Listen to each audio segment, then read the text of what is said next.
with the engineers. Para sa video natin ngayon, ang i-discuss natin will be the analysis of irregular shaped beams. So simulan na natin yung discussion on this topic. For this video, unahin natin i-discuss yung concept nung pag-analyze natin ng irregular shaped beam. So yung pag-analyze natin ng irregular shaped beam is the same as that of a T-beam. So kung paano natin ini-analyze yung T-beam, halos parehas lang din dito sa irregular shaped beams. So mula dito sa figure na naka-drawing, ito, it has a base B and a height H. Pero the difference is hindi siya rectangular. Meron siyang uka on its compression side, which is ito. Still, yung distance from the extreme compression fiber to the centroid of the reinforcement is still D. So, kung i-isolate natin yung figure for analysis is ito siya.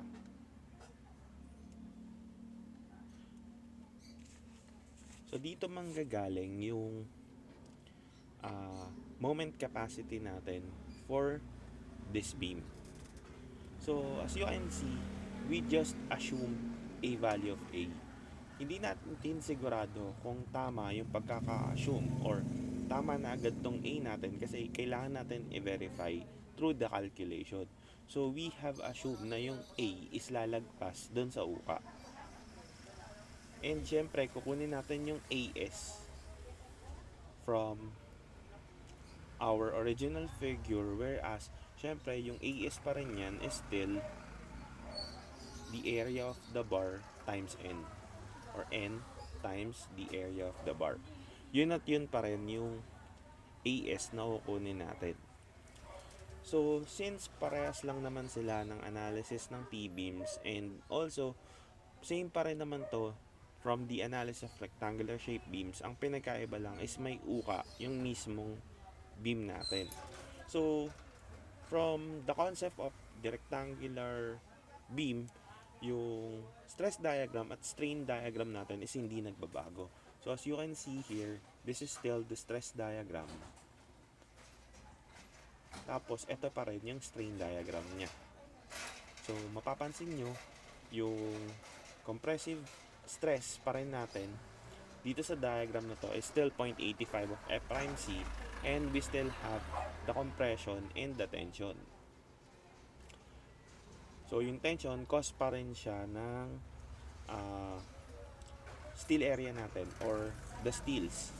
Tapos syempre from the concept, yung tension side pa rin ng concrete natin is crack since nasa ultimate strength design tayo.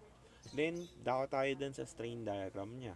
As you can see from this figure, ito, yung strain pa rin on concrete still 0.003, and yung distance from the concrete strain or the compressive concrete strain or compression concrete strain to the zero strain is still C. Siya din yung depth of the compression zone. So yung strain naman natin on the steel side is still Fs over the Es, or yan yung tinatawag natin na epsilon sub S. So syempre, kung ganun pa rin yung mga stress and strain diagram concept for the analysis of irregular shaped beams, syempre we will still follow the procedure on the analysis of the rectangular and also the T-beams. So ang una pa rin is to assume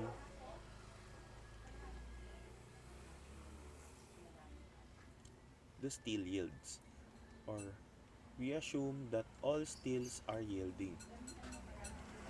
So since ganito na yung first assumption, kailangan na natin ng equilibrium equation. So from this 3D figure, eto, we can say or we can have the equilibrium equation C is equal to T. So nandun pa rin si equilibrium equation na compression is equal to the tension. So, mas clear nga lang dito na yung compression side natin is an irregular shape na 3D figure. So, ibig sabihin, may certain area yan nung concrete na kailangan natin. So, as you can see, para lang yung area ng base times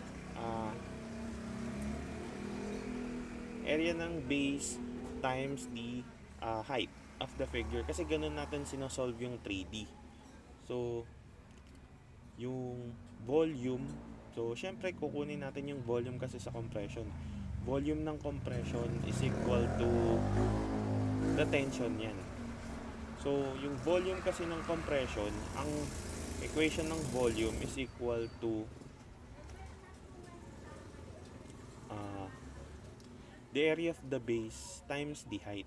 So, coming from this figure or 3D figure, we can see na ang volume ng base natin is the area of concrete times ang area ng base natin is the area nung concrete na shaded.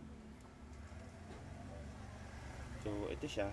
And yung height natin for this figure will be 0.85 of the F prime C is equal to, syempre yung tension natin is still AS or the steel area times the Fy.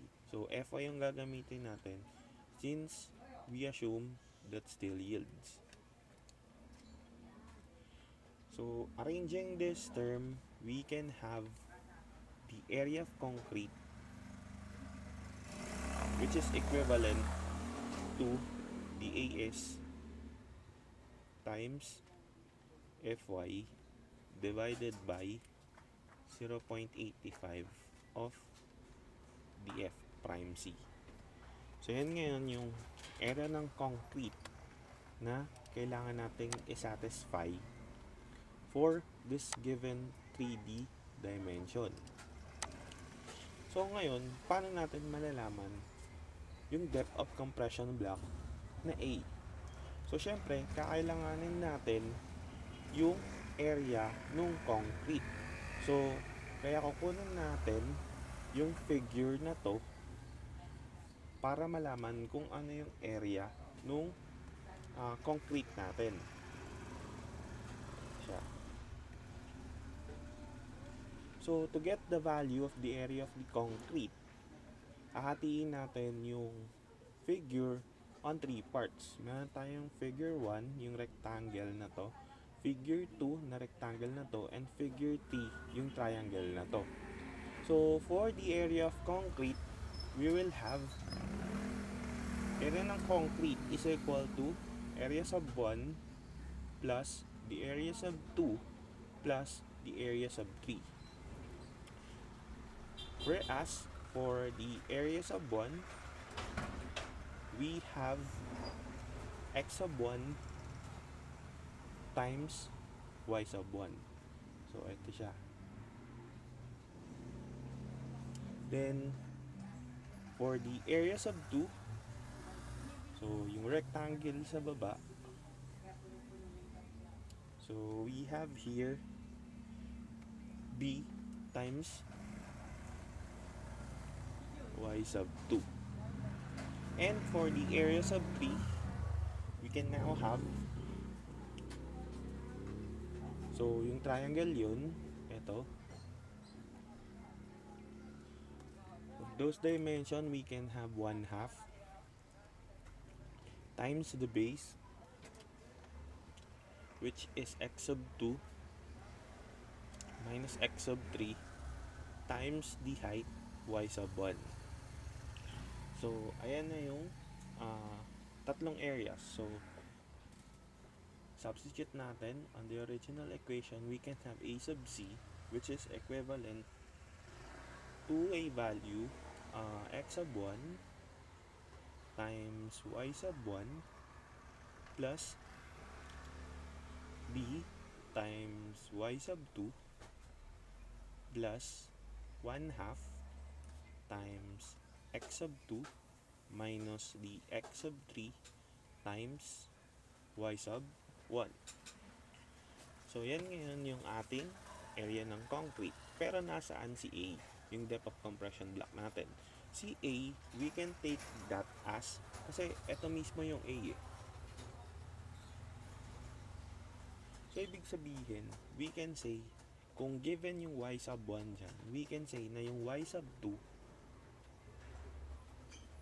is equivalent kay A minus y sub 1.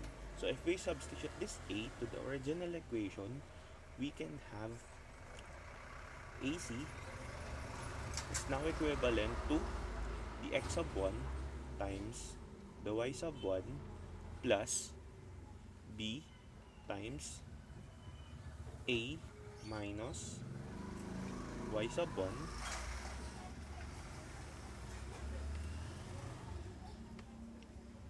plus 1/2 times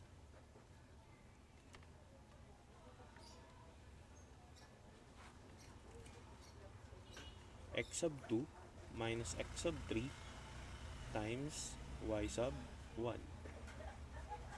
So, from here, meron na tayong second equation, and the second equation of AC should be substituted to this equation. So, ibig sabihin, if we substitute that one, we can get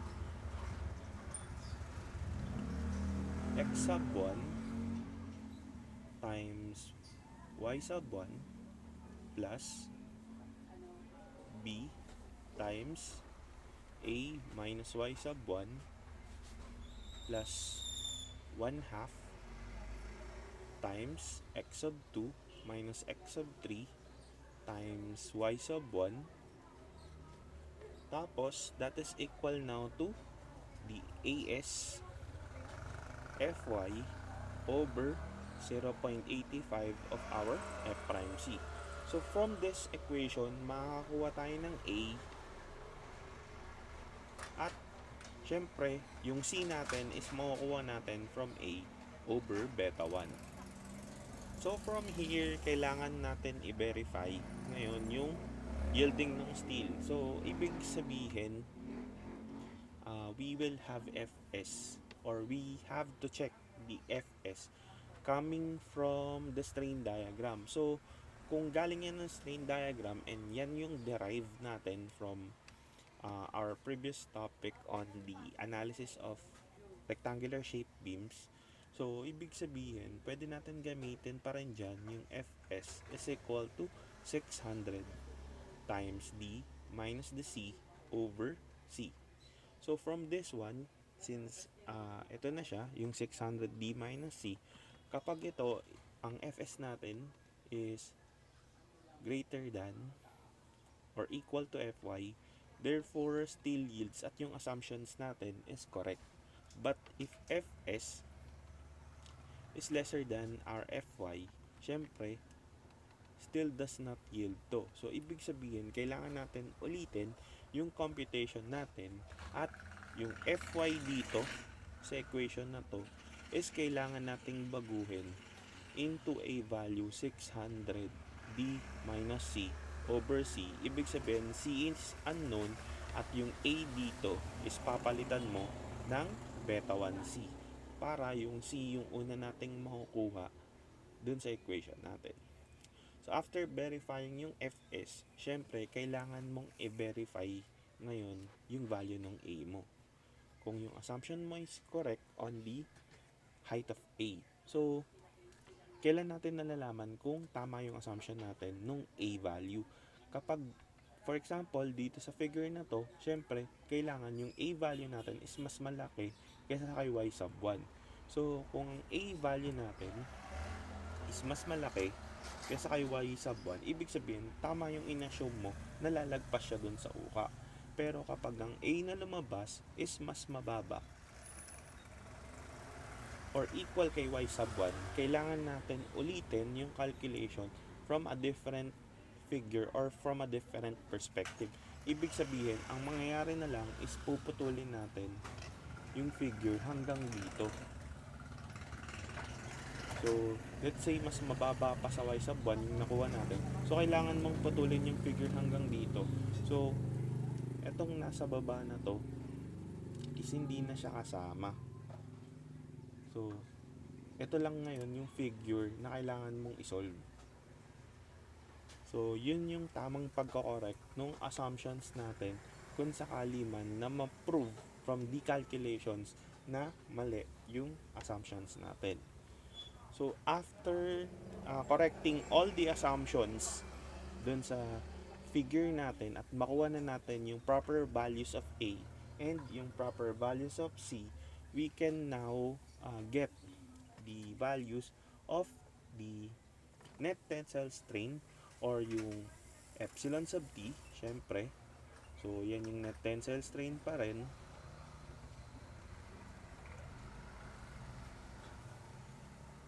At yung ating phi o yung reduction factor.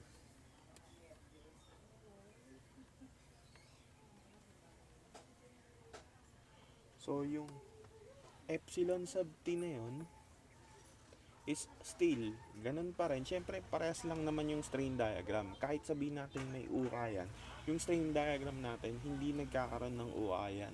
Ito at ito pa rin yan. So ibig sabihin, pwede pa rin natin gamitin yung formula ng epsilon sub t, which is 0.003 dt minus c over the c. Yun at yun pa rin yung value ng ating epsilon sub t. At after natin kunin yung value ng epsilon sub t, we will proceed in getting the reduction factor at same pa rin yung gagawin nating pagkuha ng reduction factor kagaya dun sa rectangular at dun sa p-beams natin.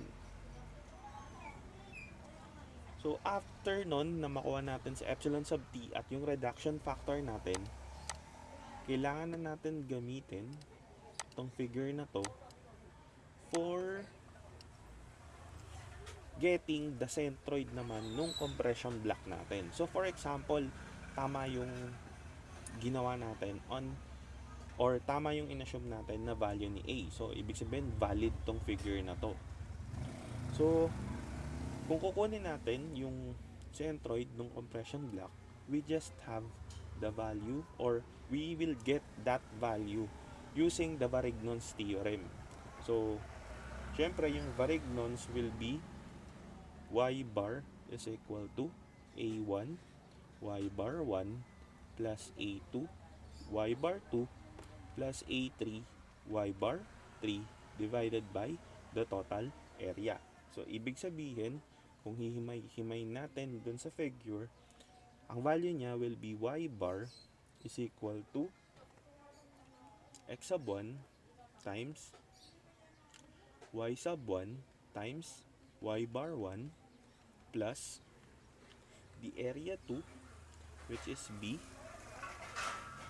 times y bar times y2 times y bar 2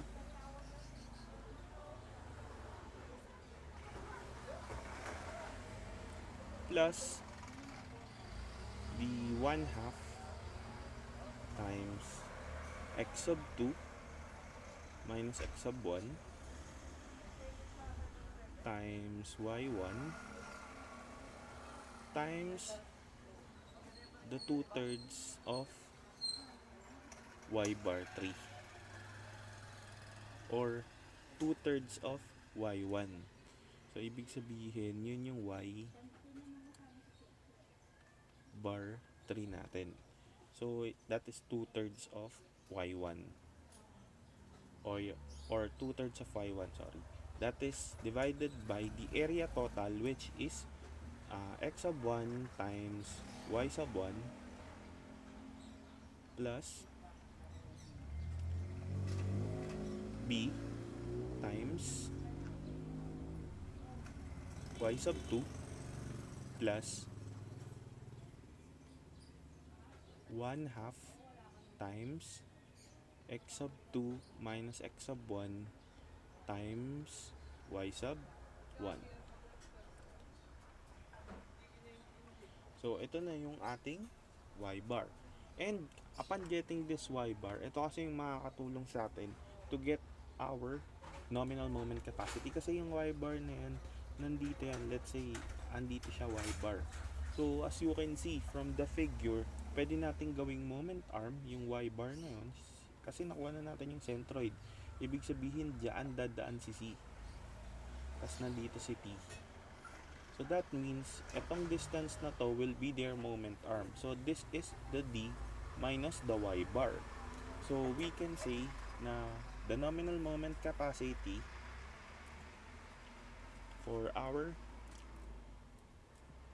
T or our irregular shape beam will be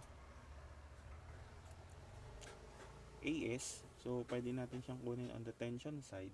So that is AS times the Fy kung steels are yielding, pero kung not yielding, this will be Fs times D minus Y bar.